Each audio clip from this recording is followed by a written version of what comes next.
Welcome, everyone. Good morning. Thank you for joining us. My name is Afton Vigu. I'm the Communications Manager for the Maine Department of Energy Resources. I want to thank you for joining our webinar this morning, hosted by DOER, Efficiency Maine Trust, and MaineHousing. Just want to go over a few housekeeping items before we get into the presentations. This webinar is being recorded and will be available to view later on the DOER YouTube channel. We'll be following up with everyone who registered to provide that link so you can view it afterwards and share it with your networks. The audience will be muted and have cameras off, but you can feel free to submit questions throughout the presentation using the Q&A box. There will be a dedicated Q&A portion at the end. We'll have 20 minutes for that following the presentations to address those, but feel free to add them as we go. With that, I'm going to get us started and get this rolling as folks continue to trickle in. So here's a look at today's agenda. We'll have about 35 minutes of presentations followed by 20 minutes for audience Q&A before we wrap up at noon. We're going to hear from the Department of Energy Resources, Efficiency Maine, and MaineHousing about resources for Maine people to stay warm and save money on their energy bills this winter. I'd like to take a moment to introduce our speakers. Today, we are joined by Dan Burgess, the Acting Commissioner of the Department of Energy Resources, Ross Anthony, Energy Efficiency Program Manager for the Department of Energy Resources, Bridget Gifford, Senior Program Manager at Efficiency Maine Trust, and Sarah Johnson, Manager of Home Energy Assistance Programs at MaineHousing. I'm going to get us started by kicking it over to Acting Commissioner Burgess to talk briefly about the department and Maine's energy landscape. Thank you, Afton, and good morning, everyone. Again, I'm Dan Burgess from the Department of Energy Resources. Really appreciate our partners from Efficiency Maine Trust and MaineHousing being here today to help us review options and resources available heading into this winter season. The Department of Energy Resources was established earlier this year, replacing what was formerly the Governor's Energy Office. We're the lead energy planning and policy department for the state with regards to energy matters. We provide energy information for consumers, such as heating fuel prices, information on electricity prices, and we also work with our partners across state government to provide our annual winter heating guide, which looks at resources and available options for consumers heading into the winter season. We also coordinate and develop and lead programs focused on lowering energy costs and increasing energy efficiency, again, with our partners on this call. And we're going to talk about those programs later in this webinar. I do want to, as we go to the next slide, level set a little bit about Maine's energy landscape. We consume more residential heating oil per capita than any other state in the U.S. As the most home heating oil reliant state in the country. That is the chart on the left. We are that light blue. The other New England states are the darker green on that left chart. And then you can see the darker blue of the other states, with the overall average across the country being 4%. So roughly 50% of our homes utilize home heating oil as compared to 4%. I think it's worth noting that close to 90% of our petroleum products are imported from Canada. That includes 80 to 90% of heating oil, but also kind of gasoline and other products. And we spend roughly or more than $4 billion annually on imported petroleum products, which include, again, oil and gasoline. In recent years, we've seen a decline in heating oil as the primary fuel used to heat homes. That is the chart on the right.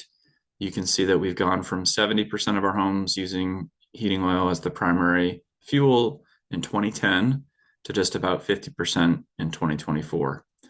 We're seeing that coincide with an increase in adoption of electrification technologies such as high efficiency heat pumps and otherwise. We're also seeing an increase in propane in recent years as the blue at the top, as well as a continued use in fuels like natural gas and also wood. So what we are, experiencing is a decline in that heating reliance, but also, this chart shows pretty clearly that we can be at the whims of volatile global markets, which can, place a strain on energy budgets for Maine people and consumers. If you look at the next slide, you'll see exactly that point. We conduct a survey of heating fuel prices in dollar per gallon every week and post those on our webpage, maine.gov/energy, as a way for consumers to be able to compare prices both statewide and in various regions across the state. We look at and survey providers of heating oil, kerosene, and propane that we get from fuel retailers across the state. As you can see on this chart, prices have been volatile in recent years, especially following the pandemic, but importantly in the years following the war in Ukraine and the upheaval in global energy markets, or certainly the volatility in those markets. You can see those two different spikes of the two winters after that, with the top spike being kerosene, heating oil in the light blue, and then propane has been generally somewhat stable in comparison to the other two. We're seeing you can see where we are coming into this winter, where there's been some increased prices early in the year, with some stability in recent years. But as we come into the winter, we encourage folks to check this page regularly, and then again work with their fuel dealers and other fuel providers to ensure that they have contracts in place to be able to deliver fuel, or agreements in place to deliver that fuel when needed.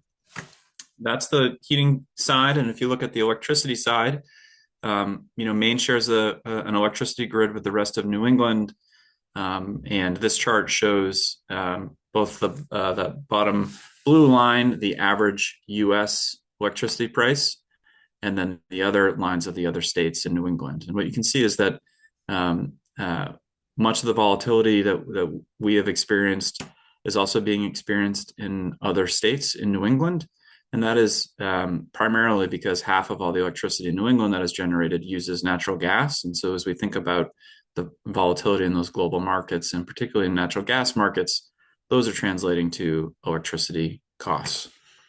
That continue to be above the national average, though Maine is following a similar regional trend and has been on the lower end of that regional trend. I think, overall, when it comes to electricity, there are a number of other things which set the price. Our Public Utilities Commission just selected the supply portion of electric bills in a recent competitive procurement, which has been announced. And then the transmission and delivery, those portions are also regulated by the commission. But we are seeing those prices for the coming year. And we have more information about those prices and some of the background on those on our webpage, maine.gov/energy. So if we go to the next slide, overall, we do continue to be reliant on imported fuels to heat our homes and power our grid. And again, that's led to price volatility in recent years, as we've covered. And so given this challenge, we've been focused on, key strategies to make energy more affordable and reliable and to lower household energy costs, which is really why we're here presenting to you all on this webinar today. We want to talk to you about what consumer resources are available now for Maine people and businesses. And we are first, I'm going to turn it over to Ross Anthony, who is a manager of energy efficiency on the DOER team, to discuss some of the resources available before we get to our other partners. So thank you. Over to you, Ross. Thanks, Dan. As Dan mentioned, my name is Ross Anthony. I am the Energy Efficiency Program Manager for the Maine Department of Energy Resources. I lead a team focusing on energy efficiency, clean transportation, and building energy codes, policy initiatives, and programs. And today I just want to walk folks through a couple of DOER's consumer resources to help inform decisions during the winter heating season. So we have lots of great resources available on our website. Starting with our most visited page, the heating fuels page, Dan had mentioned that DOER conducts a survey of heating fuel prices obtained from delivered fuel retailers statewide. We do this survey weekly during the heating season, so September through May, and all prices are rounded to the nearest penny. I do also want to note that we do still report on these prices during the off season, which runs May through August. So this is a living resource throughout the year that DOER has on our webpage, which you can see the link to this specific page on the top right of the slide. We have made some additions to this page with some additional resources for consumers and constituents. We have added a live heating fuel price dashboard that shows the most affordable fuels when taking the heating system into account. You can see what that dashboard looks like on the right side of this page. The prices and the inputs to this are updated weekly during the heating season, along with the heating fuel prices, and bi-weekly during the off season. And what this really allows is a comparison to different fuels and different heating systems on an apples to apples basis. It's important to note that we show the prices as dollars per MMBTU. That's 1 million British thermal units. You can think of this as a unit of heat. So you can compare, let's say, a high efficiency cold climate heat pump to an oil furnace, to a kerosene boiler, and so on. I do want to note that these are spot prices. So if you filled your tank up months ago and you're looking at the relative costs of a delivered fuel system compared to other systems, you may see that the prices are different than what you paid. So it's just important to note that they are spot prices. Efficiency Maine maintains a similar page to this, showing a typical annual cost comparison. You'll see that their prices are slightly different. For example, for delivered fuels, they use a 10 observation average for delivered fuels and aggregate that to what a typical annual cost would be for that heating system. But the inputs for the system and distribution efficiencies for the various heating systems are indeed the same. Next slide, please, Afton. DOER has added a page to provide more detail into the electricity prices. Dan had mentioned this during his introduction and overview. It includes several pieces of relevant information that are relevant to your electricity bill. It has a breakdown of a typical bill from Central Maine Power and the Versant territories, so the Bangor Hydro District and the Maine Public District. It includes relevant updates to changes in your electricity bill. And as you can see on the bottom of this slide, prices over time for Central Maine Power and for the two Versant Power territories. So a very valuable resource as you start to look at your electricity bill and maybe want a little bit more information on that. Next slide, please. Recently, the Department of Energy Resources has released our annual winter heating guide. This is an annual guide that is published each year, a multi-agency collaboration between the Department of Energy Resources, MaineHousing, Efficiency Maine, the Office of the Public Advocate, and the Public Utilities Commission. It includes information about where to find energy prices, consumer rights, home efficiency programs, community action agencies, heating assistance. There is a propane guide and a firewood guide, alternative heat source safety, and more. So we encourage everyone to take a look at this winter heating guide, circulate it widely, let folks know that it's out there and that it has a lot of really great programs and information to help folks get ready for Maine's cold winter season. As a part of this winter heating guide, we do have information about the Home Energy Assistance Program. This is a program that is also known as HEAP or LIHEAP, and is administered by the Maine State Housing Authority. There has recently been a little bit of uncertainty around this program as it is a federally funded program. Two notes on that. The first one is Sarah will add more to this later on in our discussion. And the second point that I want to mention is that the recommendation is to still apply for this program if you are eligible. Next slide, please. So I just want to take a quick moment and speak a little bit about energy efficiency. Increasing energy efficiency is a key to reducing energy cost for Maine homes and Maine businesses. And with our partners, we've secured quite a significant amount of state and federal funding to support these incentive programs and to help lower the cost of these upgrades. A great example of that is from the Home Energy Rebates Program. A year ago, we had launched this program. It's around $36 million and provides heat pumps in manufactured and mobile homes, as well as affordable multifamily new construction homes. So just some examples of some really great funding programs that we have secured for the state of Maine. On the bottom right of this slide, you can see our progress for heat pumps, heat pump water heaters, and weatherization. I do want to note that 2025 numbers will be released in a variety of different reports in the coming weeks from both the Department of Energy Resources and from Efficiency Maine. So you'll see some updated numbers soon. But Maine has really made some tremendous progress in this arena, especially with our partners at Efficiency Maine and MaineHousing. And you'll hear a little bit more from Efficiency Maine shortly on this progress and what's available to Maine consumers now. Next slide, please.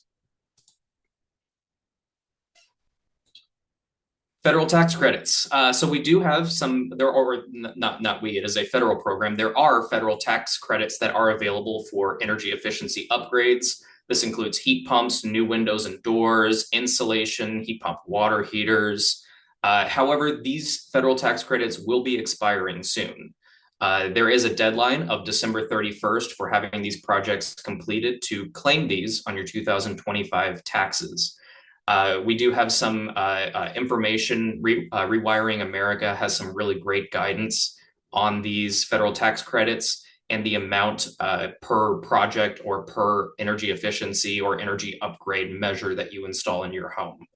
And while it is true that these federal tax credits are expiring, I really want to note that the Efficiency Maine programs are not going anywhere. They will still be active and they will still be serving Maine residents and Maine businesses for years and years and years. And with that, I think that wraps up my presentation.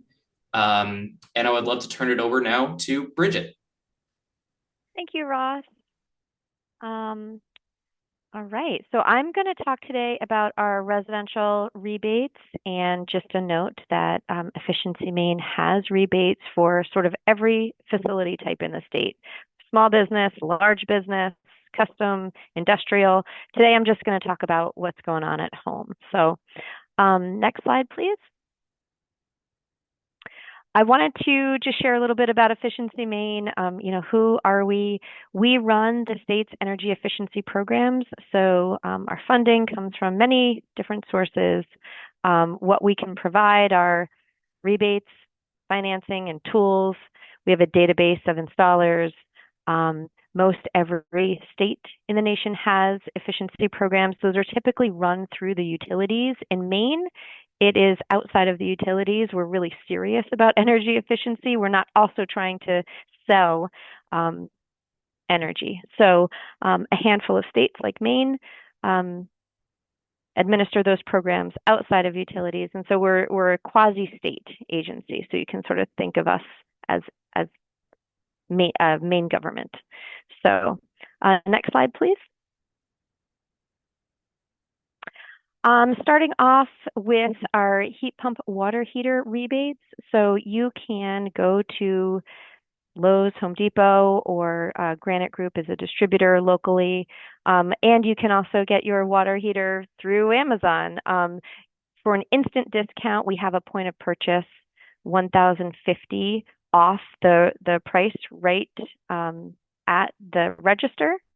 And that is intended to, have this highly efficient water heater compete with that inefficient water heater on the shelf right next to it, the electric resistance. So we just want folks to be grabbing the heat pump water heater every single time. You're going to save money. You're going to save energy. There are some other benefits to heat pump water heaters. When installed in basements, they can dehumidify the space. There is also a federal tax credit, as Ross mentioned earlier, that will go away at the end of the calendar year. So right now, there is that instant discount available, and there is that tax credit available. So you can sort of stack those things together in your mind when you're thinking about what is your investment here. And that can be installed by anyone. This is a do-it-yourself if you're handy. If not, we do have a listing on our website of some resources to help connect you with a plumber in your area. But this could be a very quick, cost-effective, quick payback if you are installing that yourself. And next slide, please. I'm going to talk about our heat pumps and insulation next. I sort of grouped these things together because they are not do-it-yourself installs. We do need to have professionals doing the heat pump installation and the installation. So I'm grouping these things together. Next slide. Here are some of the heat pump benefits. I think these are pretty obvious. What you're seeing here is an outdoor unit. So unlike the water heater, which just looks like a tank, it's all contained, the heat pump for cooling and heating has an outdoor unit and a corresponding indoor unit. The indoor unit is typically a rectangle on the wall, but it can be sort of a radiator look. It can be a ceiling cassette look. So those things will vary. And just depending on the customer aesthetic, you can, purchase those however you would like that configured in your home. So there are some benefits here. What I didn't put on this slide are our insulation benefits. Those are obvious, right? Eliminating drafts at home, just tightening the envelope of your home, helping to save on energy and keeping folks more comfortable. And then also just making unusable spaces more usable, right? So maybe an attic space, getting some insulation in your attic, just frees up some of that square footage at home. So those are some of the benefits of these measures. And next slide, please. These are the rebates we're offering right now. So for our heat pump rebates, I've got the Efficiency Maine rebate and the federal tax credit sort of right next to each other, so you can see the total amount that can help offset your out-of-pocket costs. So for our low-income Mainers, that is the largest rebate we have. So for each heat pump, we're looking at the exterior unit would be $3,000 per outdoor unit, up to a total of 3. And when we're talking about low-income Mainers, we're talking about homeowners who get heating assistance through MaineHousing or their community action agency, folks who are in SNAP or TANF or MaineCare. So anyone in the home receiving MaineCare would make that address eligible for our low-income rebate. Sometimes it's the children at home who are eligible for MaineCare and not the parents. And so that address would be eligible for our low-income rebate, so our largest rebate. Our moderate income Mainers would be eligible for a $2,000 per outdoor unit rebate on their heat pump. Again, that tax credit's available to everyone. And our moderate income Mainers mean that the homeowner is within this threshold of adjusted gross income. So for a single filer, that would be $70,000 or less. And for a joint filer, that's $100,000 or less. So when spouses are filing separately, we would need to see both spouses' adjusted gross income information. So, and then for everybody else, there's still a really generous rebate out there to use your heat pumps as primary. These rebates are for folks who are using their heat pump as their primary heating all winter long, meaning they're going to prioritize their heat pump and reserve their central system, the furnace or boiler, as an emergency backup system only. So the rebate for Folks who don't fall into this low income or moderate income category would be $1,000 per outdoor unit. And again, that tax credit is available up to $2,600. So next slide, please. This is just showing our insulation rebates, sort of structured the same way, where we have these tiers of income, and the highest rebate available is for our low income Mainers, the same sort of definition as low income, the same definition of moderate income. But for insulation, we're really looking at that total project cost, where your attic and your basement and your walls are all of these zones of insulation, where whatever your installer deems as the total project cost to address the draftiest parts of your home. Efficiency Maine will rebate folks, low-income homeowners, up to $8,000. So an 80% of that project cost, up to $8,000, would be the Efficiency Maine rebate.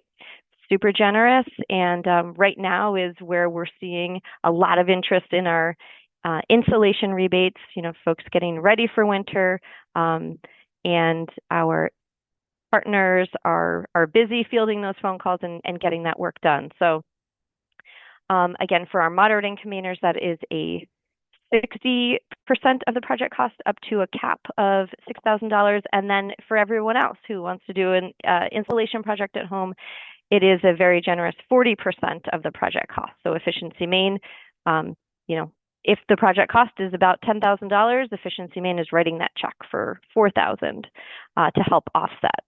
Again, there is that tax credit expiring at the end of the year on materials only, not on labor, but it certainly helps that delta and that out-of-pocket cost. So next slide, please. So I wanted to just show, this is a screenshot of our website. When folks are interested in getting that enhanced rebate, either the moderate income or the low income rebate, we do need to just verify that person would fall into this bucket. And so we ask that any interested customers come to this website, plug in their information. Efficiency Maine will verify their eligibility and then respond to that customer with an email and with a letter in the mail, so that's just evidence that they can show their installer, yes, before the project starts, this is the rebate that I'm eligible for. So just wanted to share that tool. And next slide, please. This is also a really important tool. This is our list of registered installers. This is, again, a screenshot from our website. And there's this little services area that folks can go here, just select the measure or the project that they're interested in, either heat pumps or insulation or water heating, and then pop in their zip code and hit search. And this is sort of everyone in the area that does that work. So it's really important for our heat pump projects and our insulation projects that those be installed by registered vendors or partnered installers. And so just making sure that they're on this list is important. And there's also other information here about, those kinds of questions. What should I be asking my installer before work starts? And we always recommend that people get 3 quotes before moving forward. Okay, next slide, please. And this is just a recap on how it works. So verifying your income, if you're falling into that low income or moderate income bucket, we want to just verify that first. Go ahead and hire one of those installers that you find on the list. And after the work is performed, the installer will fill out the claim form. There is a portion that the homeowner fills out as well. Their signatures are required. And then that claim form is sent into Efficiency Maine, and Efficiency Maine processes that rebate check as soon as possible. So we say allow 6 weeks, but we get it in the mail as soon as possible. And then also just, save all of those invoices and receipts for when you're filing for your taxes in the spring to be able to take advantage of that federal tax credit. And next slide, please. A few other things I wanted to mention outside of the water heaters and insulation and heat pumps. Next slide. This is also really relevant to homeowners. We do have a rebate for geothermal heat pump systems. Really generous $3,000 on that, and there's a federal tax credit available before the end of the year on 30% of that work. Those installations tend to be a little bit more expensive, so the rebate is a bit higher there. The other upgrades listed here, there's a lot of federal tax credits, and they sort of support what's going on with your home heating or your insulation, so I wanted to be sure to mention them. I do get questions quite a bit. Oh, does Efficiency Maine rebate windows and doors? And so that is not a rebate that Efficiency Maine offers, although really helpful when someone's doing an insulation project at home. And so I wanted to just point out that there is a federal tax credit available for those items until the end of the calendar year.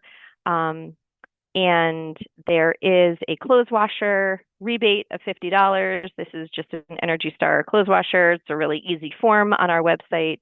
If you've got that on your Christmas list, just make sure you save the receipt.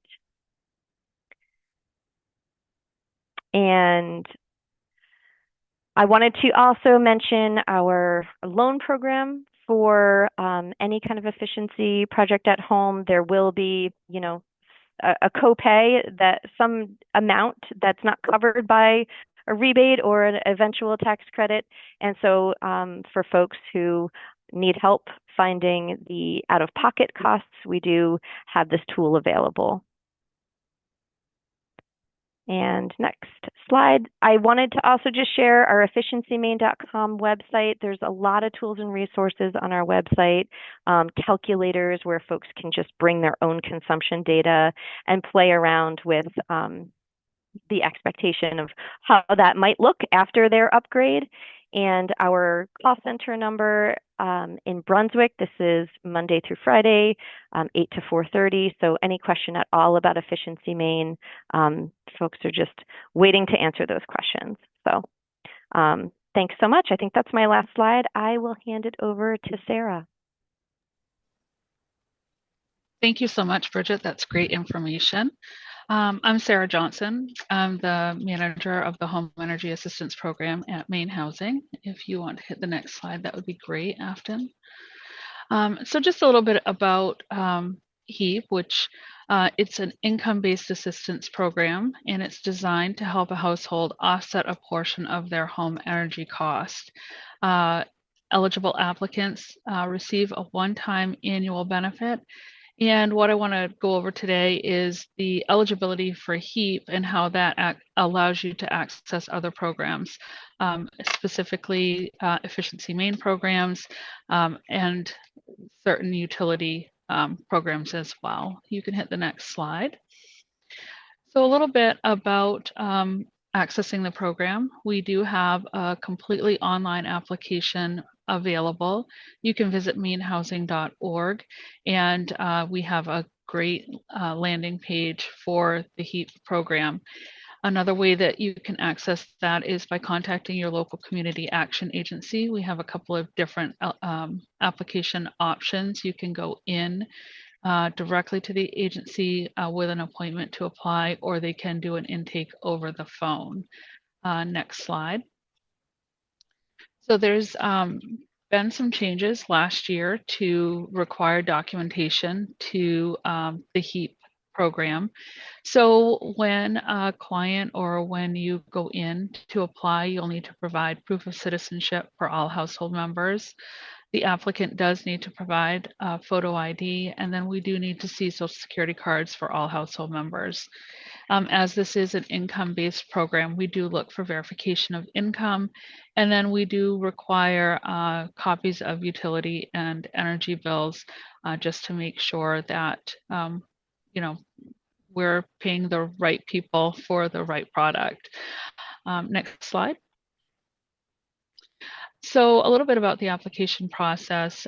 This is, again, it's a one-time benefit. And so when we take in an application, the usual time frame between the date that the application is submitted and the date that benefit would be paid is between 30 and 60 days.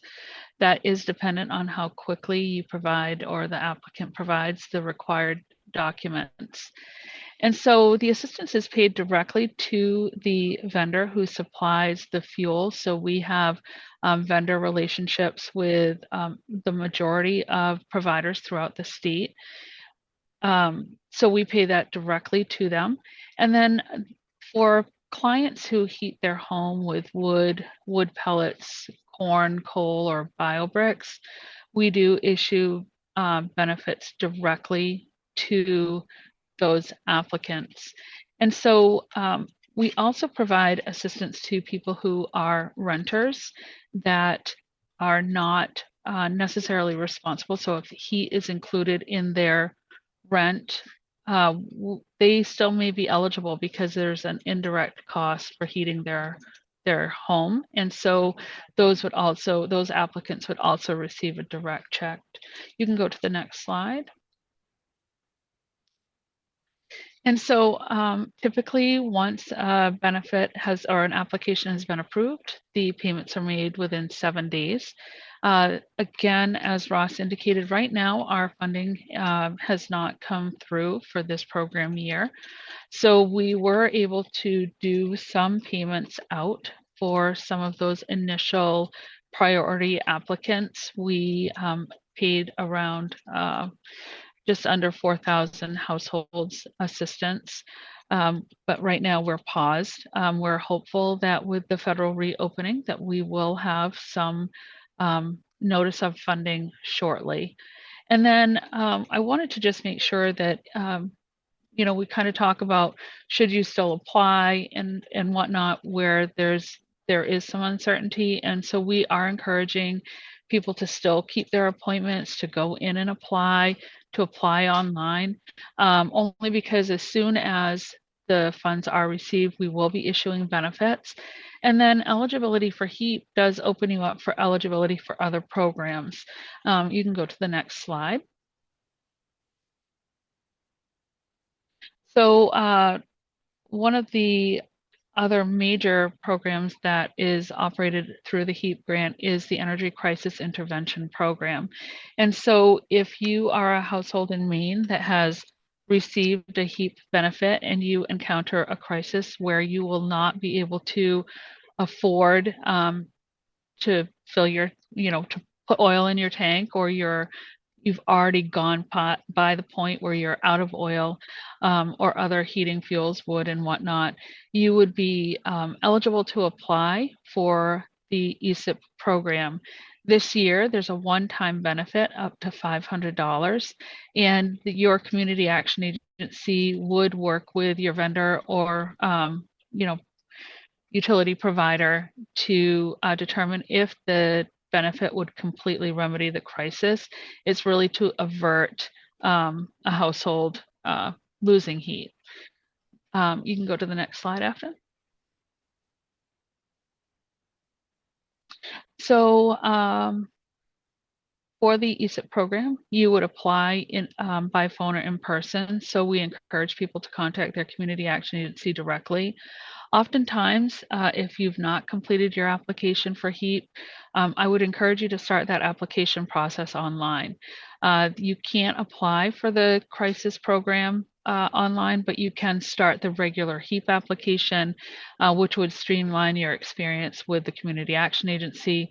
So I would say start that online application and then reach out directly to the agency to let them know about your emergency situation. And so in the event that you've already received your HEAP benefit, you don't have to do anything other than reach out to them. They'll work with you and with your vendor to schedule a delivery within the longest that we go is 48 hours.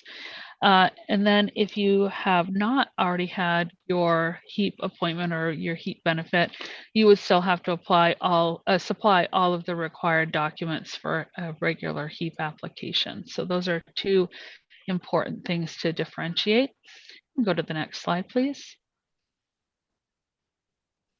So once you've received your HEAP benefit, we will issue a report over to most utility providers throughout the state, and you would be eligible to access the Low Income Assistance Program. This is an assistance program that offsets your electricity costs by putting a credit on the electricity account. Now, eligibility for HEAP does make you eligibility for the LIAP program. However, the utility provider still may have requirements, and so they'll determine whether or not you're eligible. And then if you are, then that eligibility also allows you access to the arrearage management programs that your utility provider may have, just in the event that you have a significant balance that you're unable to pay. You can go to the next slide. And then other components that HEAP eligibility make you eligible for is things like the Central Heating Improvement Program. So oftentimes we find that a heating system needs repair or replacement, and some of our vulnerable populations are not able to afford those sort of repairs or replacement services. So we do have this as an option. This is operated through the community action agencies that administer the HEAP program. Prioritization for households that do not have heat or are completely, needing a repair, they are prioritized, and you access this by HEAP eligibility, and the home does need to be in good condition. You can go to the next slide. The other component that I wanted to talk about briefly is weatherization. This provides grants to reduce energy costs. Services may include insulation, weather stripping, and then some safety-related repairs. Oftentimes, weatherization and CHIP are combined services that go in and weatherize the home as well as replace the heating system. And again, you do have to be HEAP eligible in order to access these services. And that's what I have for the HEAP program through MaineHousing.